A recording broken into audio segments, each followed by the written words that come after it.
안녕하세요. 아나운서 한석준입니다. 사스, 신종플루, 메르스, 코로나19 현재는 원숭이 두 창까지 이 신종 감염병의 유행이 전 세계적인 규모로 계속해서 발생하고 있습니다. 코로나19의 대유행이 한창이던 2021년 산업안전보건연구원에서는 이 사업장에서의 코로나19 집단 발생과 관련해 이에 대한 사례 분석과 또 사업장에서 관련 지침이 지켜지지 않은 원인을 파악하고 보완하기 위한 연구를 진행했는데요. 코로나19의 상황이 현재는 많이 달라졌지만 추후에 또 다른 신종 감염병의 대유행이 도래했을 때 빠른 대응과 대책 마련에 도움을 줄 수 있기에 의미가 있는데요. 이 시간 연구를 진행하신 두 분의 전문가를 모셨습니다. 먼저 자기소개 부탁드리겠습니다. 네, 안녕하세요. 을지대학교 최은희 교수입니다. 안녕하세요. 산업안전보건연구원 최윤정 차장입니다. 자, 먼저 이런 대규모의 감염병이 유행할 때마다 국민들은 상당히 불안감에 떨 수밖에 없습니다. 언제 내 차례가 올지 그런 걱정도 안 할 수가 없고요. 그리고 사스나 메르스 때하고는 달리 코로나19 때는 특히 사업장 중심의 뉴스가 좀 많았던 것 같아요. 어느 공장에서 뭐가 발생했다. 그러면서 그 지역이 같이 무서움에 떨기도 했고요. 그 최근에 큰 파장을 일으켰던 이 코로나19 처음에 어떤 사업장을 중심으로 퍼졌는지 그 사례를 좀 먼저 설명해 주시죠. 네, 먼저 유행 시기별로 어떤 유형의 사업장에서 유행되었는지 설명드리도록 하겠습니다.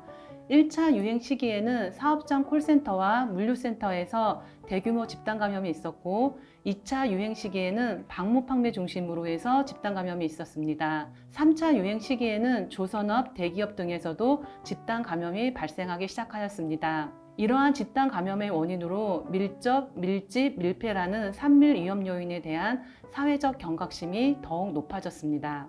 1차, 2차 때는 확실히 말을 좀 많이 하는 지역에서 더 많이 걸렸다라는 생각도 좀 드는데 이에 따라서 관련 부처에서도 조치가 계속 있었을 거였고 기억나는 그런 뉴스들도 많이 있거든요. 근데 그럼에도 불구하고 계속 이게 발생한 이유는 뭘까요? 고용노동부에서 사업장 대응 지침을 통해서 근로자의 감염 예방을 위한 준수 사항과 정부 지원을 안내하였습니다. 2020년 한 해 동안만 8번의 개정을 통해서 유행 상황에 따른 적시 대응을 해왔는데요. 사업장에서 이 지침을 지키는데 어려움이 있었는지 조사하고 효과적인 대응 체계를 마련하고자 연구를 진행하게 되었습니다. 저는 근로자 건강진단에 초점을 맞춰 연구를 진행했는데요. 화학물질과 같은 유해인자에 노출되는 근로자들은 주기적으로 건강진단을 받아야 하는데 코로나19 유행 시기에는 이 건강진단도 제대로 이루어지지 않았습니다. 감염병 대유행 시기마다 반복되는 건강진단 유해로 인해서 검진기관에서의 감염 발생 위험 및 불안감, 업무 혼란 등이 발생하고 검진의 적시성에 대한 문제가 제기되면서 세부적인 근로자 건강진단 업무 지침 개발을 위한 연구를 진행했습니다. 그렇습니다. 이렇게 문제가 생길 때마다 병원도 잘 가기가 힘든 그런 부분도 생기고 그러니까 두 분이 말씀하신 그 연구 주제가 참 관심이 가거든요. 그 연구 과정에 대해서 좀 설명을 부탁드리겠습니다. 첫 번째로 국내 사업장 집단 감염 사례를 조사하기 위해서 키워드를 이용한 빅데이터 분석 방법인 빅카인즈를 이용하여 언론 보도를 분석하였습니다. 두 번째로 국내의 코로나19 대응 지침을 면밀히 조사하였고 세 번째로 현장의 애로점을 파악하기 위해서 업종별 보건관리자를 대상으로 전문가 델파이, 포커스그룹 인터뷰, 설문조사도 실시하였습니다. 이렇게 진행된 연구 결과를 바탕으로 신종 감염병 유행 시 사업장 대응 매뉴얼을 보완하였고 이때 사업장 지침 방안 등을 제안할 수 있었습니다. 저는 감염병 유행 시기에 근로자 건강진단이 얼마나 제대로 이루어지지 않았는지 파악하기 위해서 국내 특수건강진단 실시 현황을 분석했습니다. 그 결과 대유행 초기 3개월간의 검진이 전년 대비 50% 이상 실시되지 않았고 이때 유예된 검진이 휴가철이라 비수기였던 7, 8월에 몰리는 경향을 보였습니다. 이에 따라 검진이 없을 때는 검진기관 근로자들의 고용불안, 업무 공백이 발생하고 검진이 몰릴 때는 혼란이 발생하는 문제가 파악되었습니다. 저도 현장의 애로점을 파악하기 위해 업무별로 포커스그룹 인터뷰와 설문조사를 실시하였고 감염병 고위험 업무를 파악하여 공통적으로 적용되는 기본 지침과 폐활량 검사, 청력 검사, 치아보식증 검사에 관한 세부 지침을 각각 제안하게 되었습니다. 그러니까 새로운 어떤 전염병이 발생했을 때 사업장에서 실질적으로 필요한 내용이 과연 뭐가 있을지 그런 게 나왔을지 궁금합니다.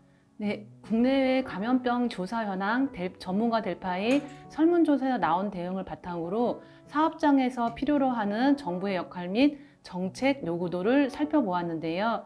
사업장에서 우선적으로 제공받아야 할 정보로는 방역에 필요한 인력 및 업무, 보건관리자를 지원하는 정보, 자가격리 행동 범위, 행동 수칙 등 사업장의 실질적 지침이었고, 신종 감염병 유행의 현재 상황 및 변경되는 방역 정책과 기준, 사업장 주변 코로나 환경, 지역별 누적 현황, 신종 감염병이 발생된 사업장 위치 및 확진자 동선 확보가 있었습니다. 그리고 신종 감염병 유행 시 유증상자에 대한 유급휴가 지원이 필요하지만 영세 사업장, 소규모 사업장 등은 실행이 어려운 면이 있는 걸로 나타났습니다. 감염병 예방 및 관리에 관한 법률 3항에 보게 되면 국가는 유급휴가를 위한 비용을 지원할 수 있도록 하였습니다. 그런데 모든 사업장에 유급휴가 비용을 지급할 수 있느냐 하는 부분은 어렵고 그 기준이 현재 부족한 상황입니다.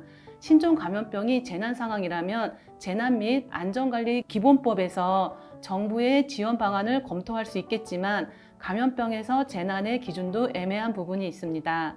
이에 대해서는 추후 검토가 필요하다고 생각됩니다. 한 가지 추가하자면 신종 감염병 유행 시에 사업장 확진자 전파 경로, 지역 내 사업장 중심 확진자 수를 파악하기 위한 질병관리청, 보건소의 정보 협조가 필요합니다. 신종 감염병 위기 단계 중에 주의 이상 시 고용노동부는 비상대책회의를 통해 TF팀을 구성하여 신종 감염병 대응 체계를 구축하도록 합니다. 고용노동부는 감염병 전문기관이 아니어서 신종 감염병 위기 시 대응에 어려움이 있습니다. 관련 정보 공유 및 대응에 있어서 관련 기관과의 협력체계 구축이 필수적입니다.